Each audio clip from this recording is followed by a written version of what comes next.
여러분 자식에게 그 상속이 되면은 어떤 문제가 생기죠? 세금 내야 되죠. 잘 알고 계시네요. 네. 예, 이 상속세의 부담이 어느 정도냐 하면은 우리가 이제 한 10억 정도의 그 땅을 가진 사람을 기준으로 할 때 상속세를 낼 때 이제 공제하는 여러 가지 항목이 있는데 한 5억은 공제하고 한 5억 정도에 대해서 그 상속세를 내는데요. 이걸 실제로 계산을 해보면은 그 5억에 대해서는 이제 상속세가 한 20% 정도 되기 때문에 한 1억 원 정도 됩니다. 네. 근데 그 1억 원에 대해서 또 공제하는 그 금액이 한 1,000만 원 정도 공제를 해주는 제도가 있어서 이걸 공제하게 되면은 이 총 10억 정도의 재산을 상속했을 때 이 한 5억에 대해서 부과되는 이 상속세가 한 9천만 원 정도 됩니다. 그리고 이 상속세라는 것은 그냥 이렇게 딱 20% 내는 게 아니라 상속 가액이 점점 늘어나면 어떻게 됩니까? 누진세가 적용이 돼서 최고 50%까지 상속세를 내게 됩니다. 그래서 실제로 그 자식에게 재산을 물려주고 싶어도 이 상속세에 대한 부담은 그 부모뿐만 아니라 자식의 입장에서 볼 때도 상당히 크기 때문에 해결하지 못해서 더 안 좋아지는 경우도 많이 있습니다. 자녀에게 물려줄 자산이 있다는 거는 굉장히 좋은 일입니다. 그런데 이 세금 부분도 피할 수가 없는 부분이죠. 이런 사례가 실제로 있었습니다. 기업이 매각되는 사례가 있었는데요. 우리나라 회사 중에 손톱깎이를 만들어서 세계 1위를 하던 회사가 있습니다. 네. 이라는 회사였죠. 네, 그런데 여기에 창업주이신 회장님이 갑자기 돌아가셨어요. 그러다 보니까 무려 이 회사의 가치가 한 300억 정도 되는데 여기에 한 절반 가까운 금액이 150억을 세금으로 내야 됩니다. 근데 문제는 이걸 내야 되는 시점이 6개월 이내에 세금을 내야 되거든요. 근데 6개월 이내에 갑자기 150억이라는 현금을 만들 수가 없으니 어쩔 수 없이 회사가 팔리게 된 상황. 이런 것도 있었고요. 최근에는 사실 더 큰 사례도 있는데 우리나라 이제 종자업체 1위입니다. 라는 회사가 똑같은 케이스로 해가지고 내야 될 세금이 무려 1,300억 원입니다. 무려 1,300억 원입니다.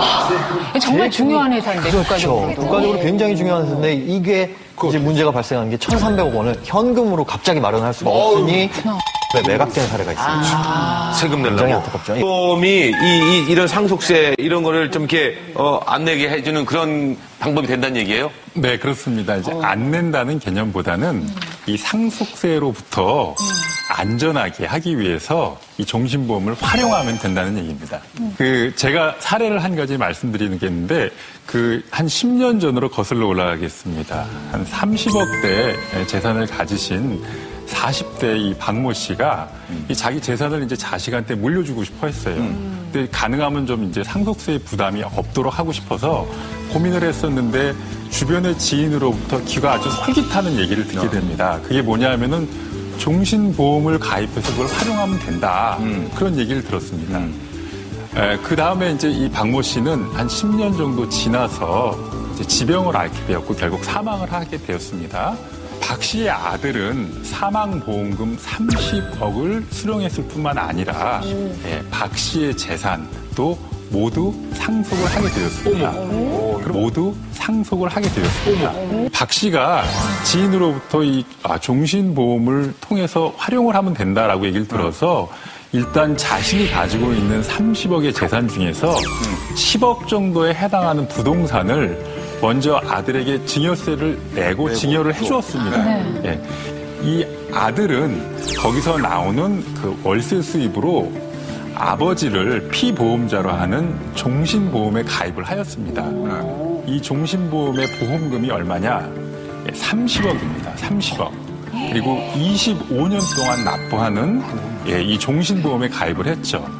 그래서 한 10년 정도가 지난 시점에 이 박 씨가 결국 병이 나서 사망을 했는데 그래서 이 아들이 30억의 사망보험금을 받게 되었고요. 그리고 아버지의 나머지 재산인 20억에 대해서도 상속을 받게 됩니다. 물론 이 20억에 대해서는 당연히 상속세를 냈고요. 그런데 이 아들 입장에서는 30억이라는 사망보험금을 받게 되기 때문에 나머지 20억에 대한 재산의 상속세에 대해서도 부담을 많이 줄일 수가 있었던 것이죠. 이는 어마어마하게 냅니다. 이분 같은 경우에 40세 남성이 사망보험금 30억을 받기 위해서 보험을 가입하면 한 달에 내야 될 보험료가 월 450만 원입니다. 몇 년간? 450만 원씩 25년 동안 25년 이요? 네, 엄청나게 많이 내죠. 그런데 이렇게 많은 보험료를 내다 보면 또 보험사에서 할인도 해줍니다. 한 5%를 깎아주거든요. 이분 같은 경우에는 지금 10년 정도 보험료를 내셨는데 아버님이 돌아가셨어요. 네. 10년 동안 낸 보험료는 5억 4천입니다. 네. 그런데 받으신 게 30억을 받으셨죠. 지금 큰 돈을 부담하긴 하긴 하지만은 나중에 받은 보험금이 훨씬 더 크기 때문에 사실 따지고 보자면 이분 같은 경우는 좀 이익을 본 그런 케이스가 되겠죠. 그러니까 지금 그 원래 그 종신보험의 그 사망보험금은 상속세를 당연히 내는 상속재산에 해당이 됩니다. 네. 그러니까. 제가 말씀드린 박 씨의 경우에는 사망보험금을 30억 원 아들이 받았죠. 그래서 만약에 이게 상속재산으로 본다면은 무려 9억 8천만 원 정도의 상속세를 원래 내야 됩니다. 네. 예. 이제 그래서 제가 오늘 준비한 게 바로 나의 종신보험, 그 보험료를 자식에게 내게 하라는 겁니다. 자식에게 내게 하라는 겁니다. 자, 잘 들어보세요. 이제 상속세를 부과하느냐, 안 하느냐의 기준이 뭐냐면은 단순히 형식적으로 그 종신보험을 누가 계약을 체결했느냐, 그 형식으로 따지는 것이 아니라 실제로 그 보험료를 누가 납부했느냐라는 것을 기준으로 상속세를 부과하는 것이죠. 제가 아까도 설명을 드렸지만 이 아버지는 미리 10억 정도의 부동산을 아들에게 증여를 했습니다. 네.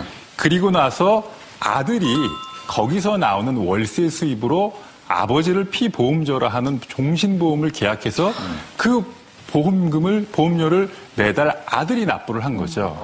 예, 이처럼 하게 되니까 나중에 이 당시에 사망을 하게 되면서 나오는 이 사망보험금 30억은 이게 상속재산이 아니라 아들이 계속 보험료를 납부했기 때문에 바로 아들의 보험금이 되는 것입니다. 그렇기 때문에 비교적 이 종신보험을 잘 활용해서 이 상속세 부담을 줄였던 것이죠. 네, 최태현 변호사님이 워낙 자세하게 설명을 해주셨는데요. 제가 조금 더 간단하게 설명을 해드리면 한마디로 보험료를 낸 사람이 보험금을 받으면은 내 돈을 내고 내가 받는 거기 때문에 세금이 없다고 생각하시면 되는 거예요. 그렇네. 근데 이게 지금 부자들이 돈을 크게 만드는 방법이지만 여기에 어떤 불법적인 요소가 있는 건 전혀 아니죠? 네, 전혀 네. 없습니다. 제가 이제까지 말씀드린 거는 불법적인 내용 전혀 없고요. 우리 현재 그 법 제도권 안에서 활용할 수 있는 이 절세의 방법을 효율적으로 활용한 그와 같은 내용을 알려드린 겁니다. 그러니까 실제로 저렇게 부자들이 저 방법을 많이 지금 하고 있어요, 실제로도. 네, 제가 본 케이스만 하더라도 몇 가지 사례가 있는데요. 확실히 이 부자들의 마인드는 뭔가 좀 다르다라는 생각이 들더라고요. 네. 사망보험금 40억을 가입하시면서 한 3가지 정도를 확인을 하시더라고요. 뭐요? 내가 만약에 이번에 한 달만 내고 다음 달에 사망을 하면 그래도 이거 40억 주냐? 그걸 물어보셨고 당연히 나오죠. 그리고 이 지금 쭉 내는 돈을 합쳐보니까 24억 정도를 내던데 24억을 한꺼번에 내야 되냐? 그것도 아니죠. 뭐 몇십 년에 걸쳐서 내는 거니까. 또 한 가지는 그렇다라고 한다면 내가 이걸 중간에 내다가 다 냈을 때 어느 정도 시간이 지나가서 이걸 깨게 되면 원금 이상은 받을 수 있는 시기가 오느냐를 물어보더라고요. 그 시기도 설명상에 있습니다. 그게 3가지가 오케이가 되니까 이분 같은 경우에는 그래 그러면 24억으로 40억 사는 거네? 라고 하시니 덜컥 계약을 하시더라고요. 네, 이 24억으로 40억을 산다. 우리가 일반적으로 뭐 집을 한 채 가지고 계시다든가 혹은 땅을 좀 가지고 계실 때 분명히 그 가치가 있다면은 나중에 상속세를 부담하게 됩니다. 그렇기 때문에 결국은 이 종신보험이라는 것이 나중에 자신이 죽고 난 다음에 가족들이 받는 그 보험금이긴 하지만 상속에 대비해서 이것을 미리 자식들로 하여금 들게 하면은 나중에 상속세 폭탄으로부터 충분히 대비를 할 수 있다라는 점에서 종신보험을 활용하라고 제가 말씀을 드리는 겁니다. 네.